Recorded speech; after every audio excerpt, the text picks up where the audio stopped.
Assalamualaikum warahmatullahi wabarakatuh. Perkenalkan, nama saya Vanilla Rasya Putri. Di video kita kali ini, saya akan menjelaskan mengenai otonomi daerah.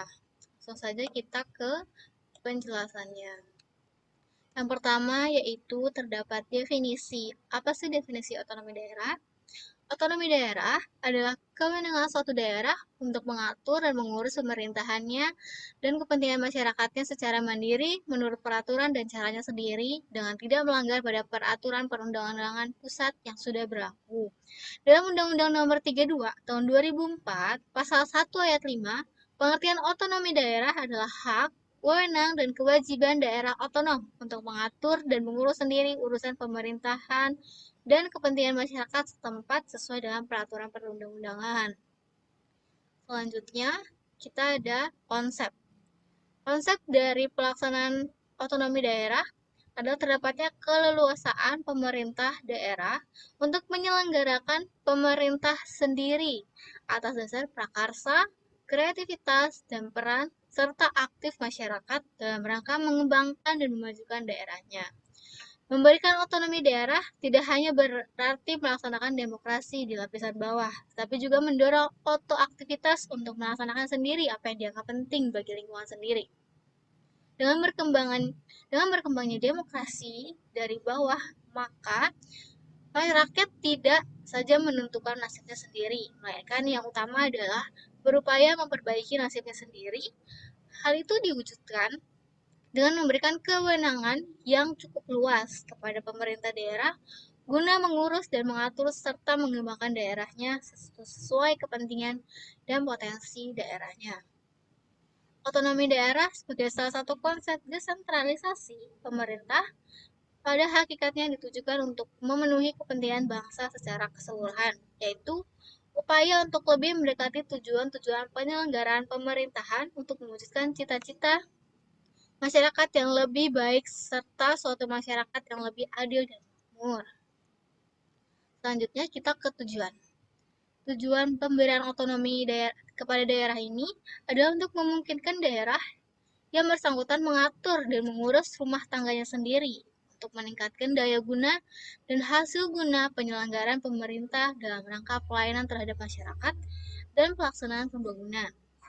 Nah, prinsip pemberian otonomi kepada daerah ini adalah prinsip demokrasi, sehingga pemberdayaan masyarakat dan aparat serta pelayanan umum, pemerataan dan keadilan dalam memperhatikan keanekaragaman daerah. Pemerintah daerah memiliki keleluasan dalam pengambilan keputusan yang terbaik dalam batas-batas kewenangan untuk mengembangkan seluruh potensi yang dimilikinya guna mendukung kualitas pelayanan kepada masyarakat. Hal yang mendasar dalam Undang-Undang Otonomi Daerah adalah mendorong dan memberdayakan masyarakat menumbuhkan kembang prakarsa dan kreativitas dalam menempatkan masyarakat sebagai pelaku utama dalam pelaksanaan pembangunan. Dengan paradigma baru tersebut, pemerintah dapat diharapkan lebih siap menyongsong setiap perubahan yang terjadi di masa yang mendatang. Nah, urgensi dan motivasi pemberian otonomi kepada daerah meliputi 3 hal. Yang pertama, upaya peningkatan efisiensi dan efektivitas penyelenggaraan pemerintahan. Yang kedua, yaitu ada upaya melancarkan pelaksanaan pembangunan. Dan yang terakhir, meningkatkan peran masyarakat dalam proses demokratisasi pemerintahan. Oke, untuk tujuannya sudah selesai. Selanjutnya kita ada permasalahan dalam otonomi daerah di Indonesia. Terdapat beberapa permasalahan yang dihadapi di otonomi daerah di Indonesia ini. Yang pertama itu adanya eksploitasi pendapatan daerah. Nah, salah satu konsekuensi otonomi adalah wewenang daerah yang lebih besar dalam pengelolaan keuangannya, mulai dari proses pengumpulan pendapatan sampai pada alokasi pemanfaatan pendapatan daerah tersebut. Dalam kewenangan semacam ini, sebenarnya sudah muncul inherent risiko bawaan bahwa daerah akan melakukan upaya maksimalisasi, bukan optimalisasi. Perolehan pendapatan daerah, upaya ini didorong oleh kenyataan bahwa daerah harus mempunyai dana yang cukup untuk melakukan kegiatan, baik itu rutin maupun pembangunan. Permasalahan yang selanjutnya adalah penyediaan aturan pelaksanaan otonomi daerah yang belum memadai. Terdapat dua penyebab utama mengapa hal ini bisa terjadi. Yang pertama, pemerintah pusat rupanya tak kunjung serius memberikan hak otonomi kepada pemerintahan di daerah. Yang kedua, desentralisasi telah menggelembungkan semangat yang tak terkendali di kalangan sebagian elit di daerah sehingga memunculkan sentimen kedaerahan yang amat kuat. Istilah putra daerah mengemukakan di mana-mana, mewakili sentimen kedaerahan yang terwujud melalui semacam keharusan bahwa kursi puncak pemerintahan di daerah harus diduduki oleh tokoh-tokoh asli dari daerah bersangkutan. Selanjutnya, yang ketiga, ada korupsi di daerah. Fenomena korupsi ini tuh sudah mengkhawatirkan banyak kalangan berkaitan dengan implementasi otonomi daerah. Ada bergesernya praktik korupsi dari pusat ke daerah. Senyaman ini menjadi semakin beralasan ketika terbukti bahwa banyak pejabat publik yang masih mempunyai kebiasaan menghambur-hamburkan uang rakyat untuk piknik ke luar negeri dengan alasan studi banding. Juga mulai terdengar bagaimana anggota legislatif mulai menggunakan kekuasaannya atas eksekutif untuk menyetujui anggaran rutin DPRD yang jauh lebih besar daripada sebelumnya. Selanjutnya, ada kondisi SDM aparatur pemerintahan yang belum menunjang sepenuhnya pelaksanaan otonomi daerah.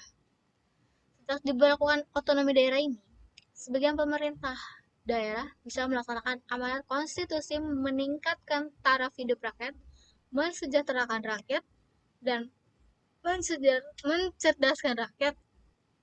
Berdasarkan data yang ada, 20% pemerintah daerah mampu menyelenggarakan otonomi daerah dan berbuah kesejahteraan rakyat di daerah.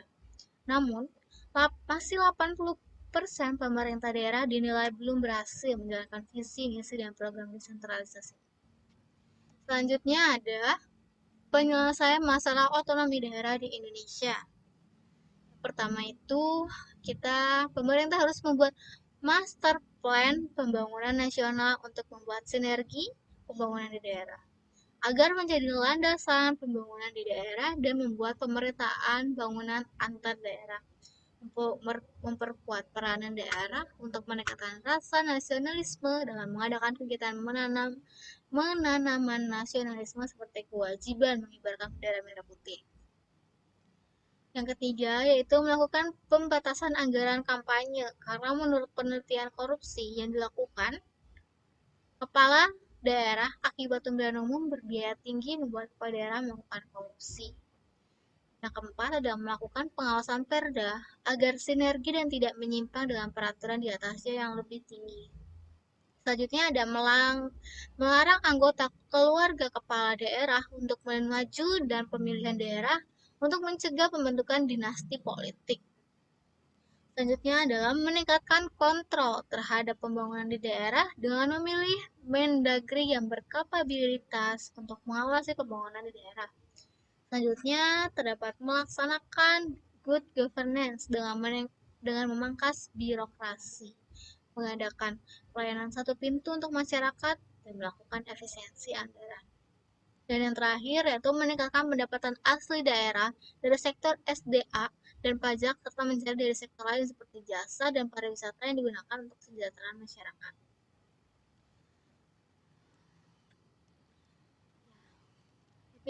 Sekian presentasi dari saya.